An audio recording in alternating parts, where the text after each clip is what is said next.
Պոետ երգահան Էդուարդ Զորիկյանը շատերին հայտնի է իր Հուսո առագաստ երգով, մասնագիտությամբ երկրաֆիզիկոս է։ 1989 թվականից սակայն զբաղվում է զուտ ստեղծագործական աշխատանքով, թատրոնում, հեռուստատեսությունում, ռադիոյում։ 300-ից ավելի երգերի և բանաստեղծությունների հեղինակ է։ Խայտաբղետ այս աշխարհում առաջին հայկական ռոք օպերայի հեղինակն է։ Համագործակցել է Եռանկյունի, Հենրիկ Մալյան, Մետրո, համազգային թատրոնների հետ։ Գրել է երգեր և երաժշտություն մի շարք ներկայացումների համար։ Ոսկե կիթառ հեղինակային երգի հանրապետական փառատոնի գեղարվեստական ղեկավարն է։ Պարգևատրվել է Հայաստանի Հանրապետության մշակույթի նախարարության ոսկե մեդալով։ Էդուարդ Զորիկյանը այսօր մեր տաղավարում է։ Ողջույն։ Ողջույն։ Էդուարդ, դուք Երևանի մասին մի շարք երգեր եք գրել ձեր ստեղծագործական կյանքի ընթացքում։ Ինչպիսին է այսօր Երևանը ձեզ եւ երևանյան իրականությունը։ Դե փոփոխվում է, ինչ ասեմ։ Այս վերջերս շատ են խոսում հին Երևանից, ինչ որ հուշեր, ինչ որ բայց դե հա ինչ ճաշը եփում են, հետո նոր վերջում համն են նայում, լավ ստացվեց, թե վատ ստացվեց։ Չէ, պիտի սկզբում լինի այդ ճաշի ռեցեպտը, ըստ որի եփեն,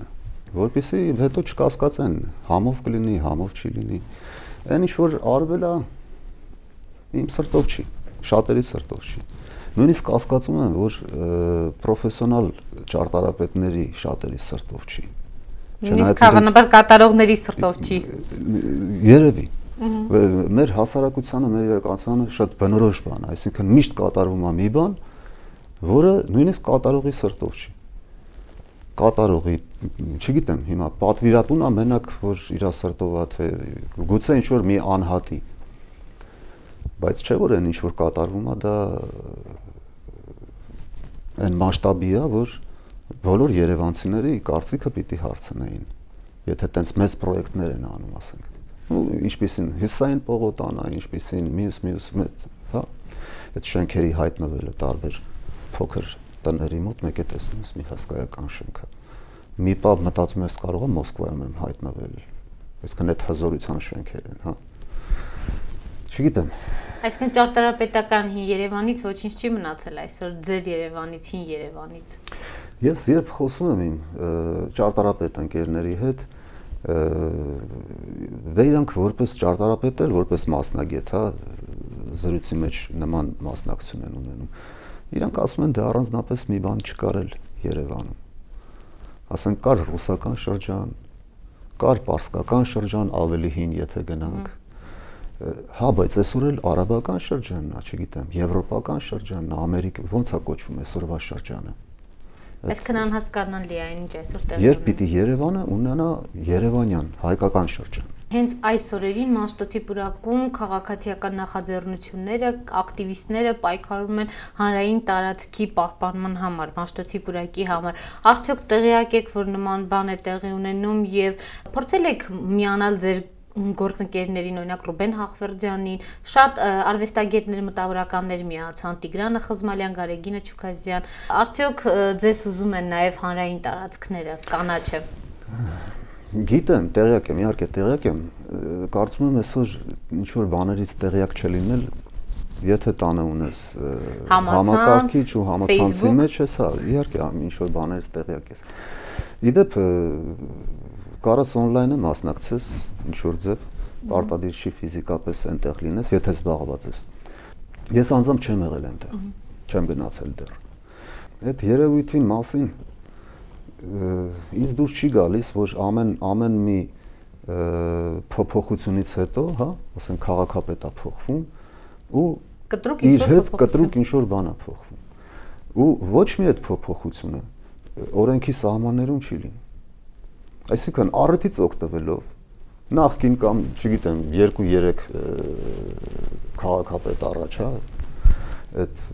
աթոռին նստած անձը իրեն հարմար մի բան է անում, դրանից հետո գալիս են հաջորդները իրենց հարմար են ինչ-որ բան անում։ Ամենավատը գիտես ինչն է, երբ մեր պաշտոնյաների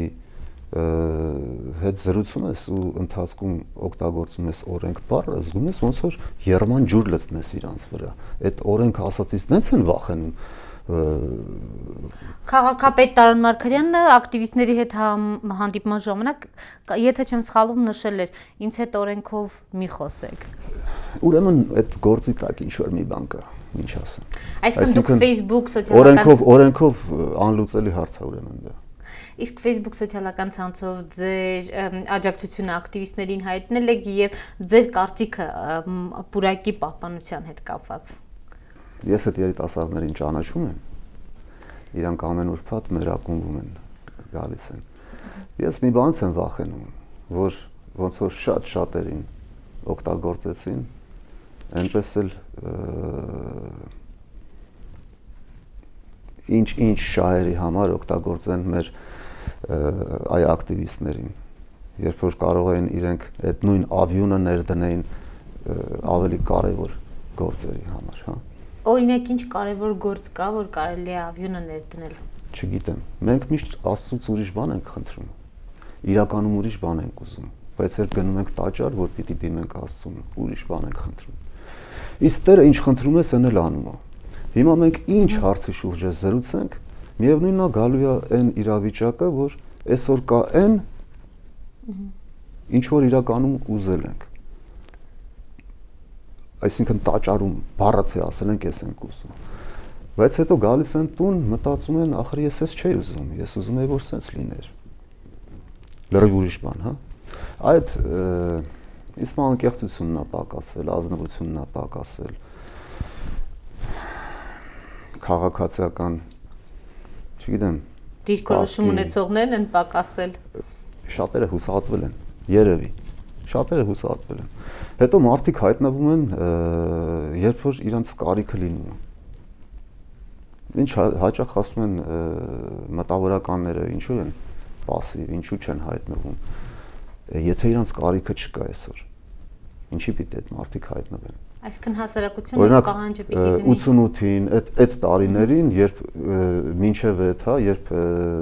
Մոսկվա պատվիրակություն էին ուղարկում, չէ՞։ Ում էին ուղարկում։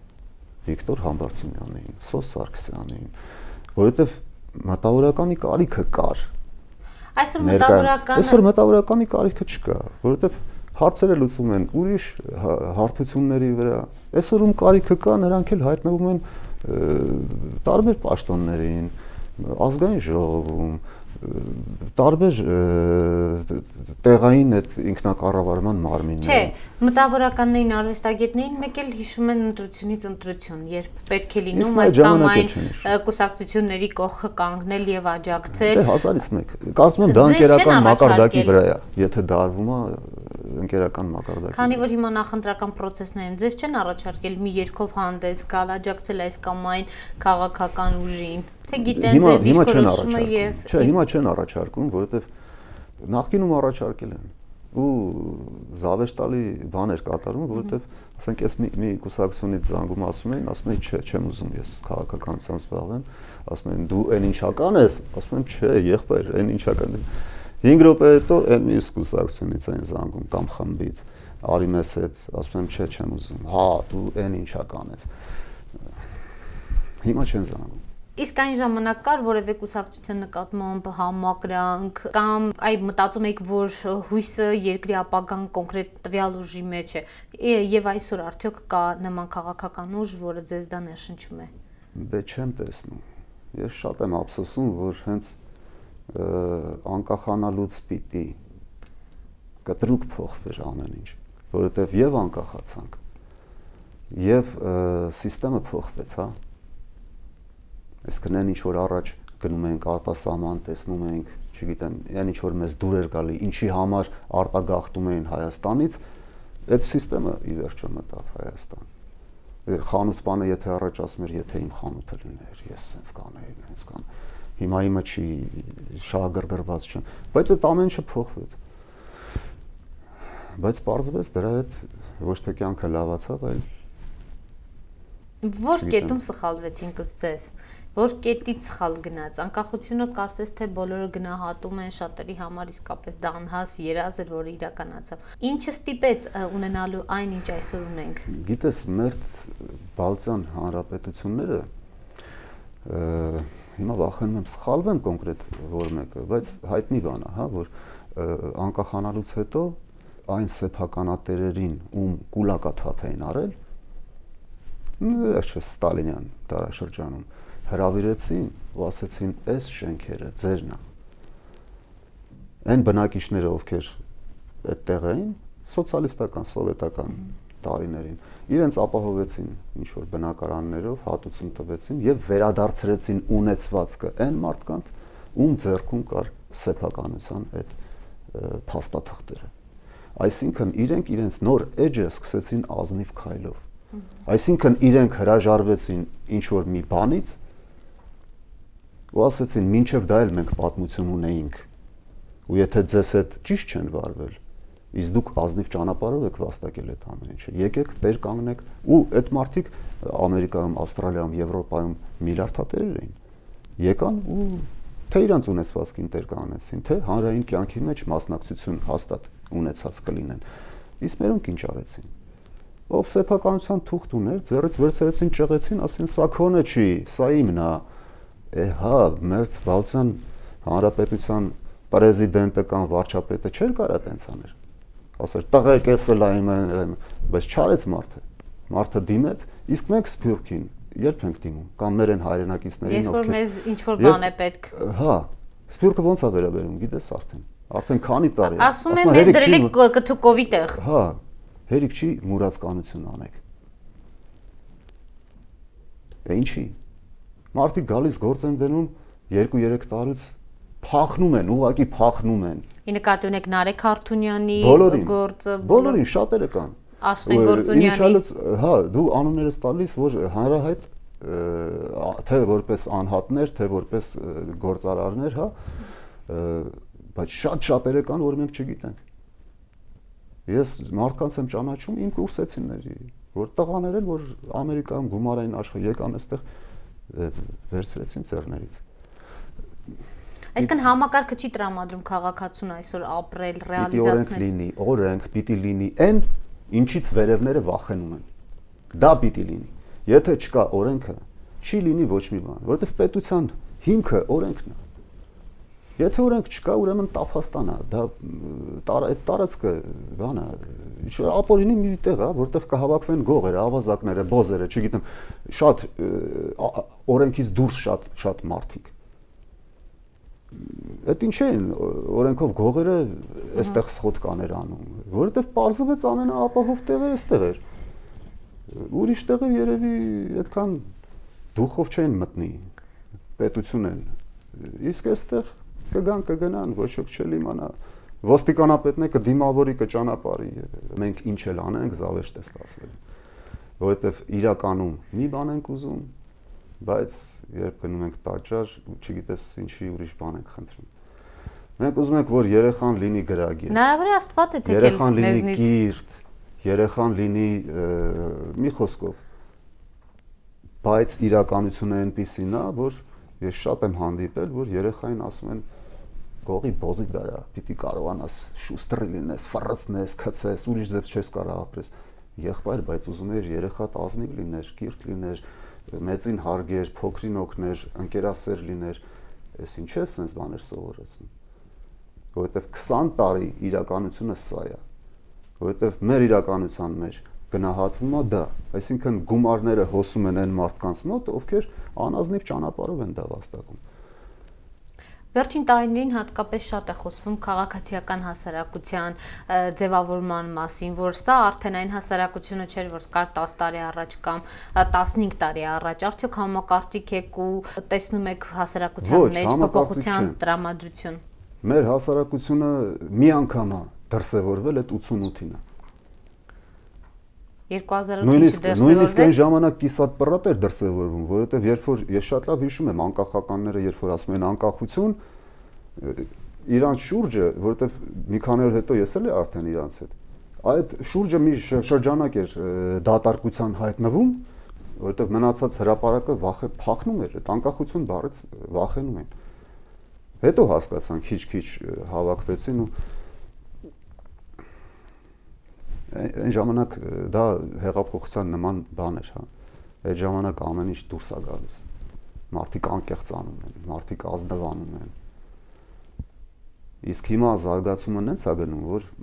մարդիկ գնալով կորցնում են անկեղծությունը, ազնվությունը։ 2008-ին այդպես մի պահ զարթոնքի պահ քաղաքացիական արդյոք չզգացիք, երբ այդքան մարդ դարձյալ ուզում էր ավազակապետությունը տապալվի։ Ինձ թվում է այդ աթոռին, չգիտեմ, հիմա կասես պեսիմիստ ես, ապագայի վրա խաչ ես քաշում։ Բայց այնպիսի տպավորություն է, որ այդ աթոռն է ձևավորում կոնկրետ մարդուն։ Այսինքն մարդը, ազնիվ մարդը գալիս է ու աթոռը իրեն փչացնում է մեզ հաշվով։ Ինչ որ համակարգ կա։ Հիմա ես չգիտեմ այդ մութ ուժեր են Հայաստանի ներսում են, թե Հայաստանից դուրս են։ Համենայն դեպս այդպիսի տպավորությունն է։ Ամեն դեպքում կարծիք կա, որ ինչպես օրինակ Հարևան Վրաստանը, որ 10 տարի առաջ մենք ժպիտով էինք մոտենում իրենց, այսօր մի քանի քայլ եւ շատ քայլերով առաջ է անցել Հայաստանից, լինելով դարձյալ փոքր երկիր, հա։ Արդյոք համեմատում եք ու արդյոք այդ մութ ուժերը նաեւ այնտեղ չէին, եթե կան այդ մութ ուժերից։ Ինչպես կարողացան հաղթահարել ճգնաժամը։ Եթե վրացիները գոհ են այդ իրավիճակից, ուրեմն դա լավ է։ Ես չգիտեմ, դուրս եկեք փողոց հարցրեք։ Գոհ է թե չէ։ Գոնե ասում են, որ կոռուպցիա չկա։ Գոնե ասում են, որ օրենքը գործում է։